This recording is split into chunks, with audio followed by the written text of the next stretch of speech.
আপনারা কি জানেন, গোস্বামী তুলসীদাসজি একবার না দুবার শ্রীরামচন্দ্রের দর্শন পেয়েছিলেন। প্রথমে চিত্রকূটে পৌঁছে তিনি রামঘাটে তার আসর বসালেন। সেখানে তিনি পরিক্রমা করতে বেরোলেন। পথে তার রামচন্দ্রের দর্শন হয়।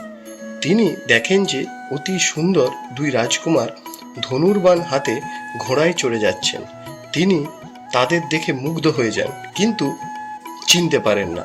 পেছন থেকে হনুমানজি এসে যখন তাকে সব ব্যাপার বোঝান, তখন তিনি তার আর অনুতাপের শেষ থাকে না।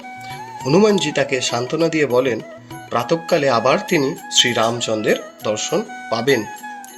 সময়টা ছিল 958 বঙ্গাব্দ, মৌনী অমাবস্যার বুধবার।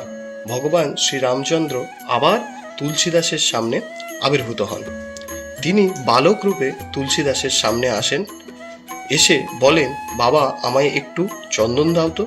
হনুমানজি ভাবলেন যে তুলসীদাস আবার যেন ভুল না করে, তাই তিনি তোতা পাখির রূপ ধারণ করে তিনি এই দোহাটি গেয়েছিলেন, चित्रकूट के घाट पर भाई संत के वीर, তুলসীদাস চন্দন ঘিসে তিলক দেতে রঘুবীর।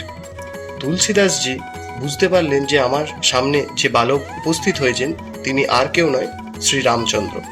সেই বুঝতে পারাতে ভগবান তখন তার নিজ রূপে আবির্ভূত হন এবং তুলসীদাসজি সেই মনোহর রূপ থেকে আত্মবিস্মিত হয়ে গেলেন।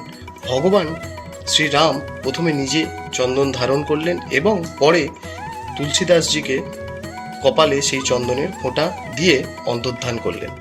এই হলো গোস্বামী তুলসীদাসজির ভগবান শ্রী রামচন্দ্রের দর্শনের গল্প।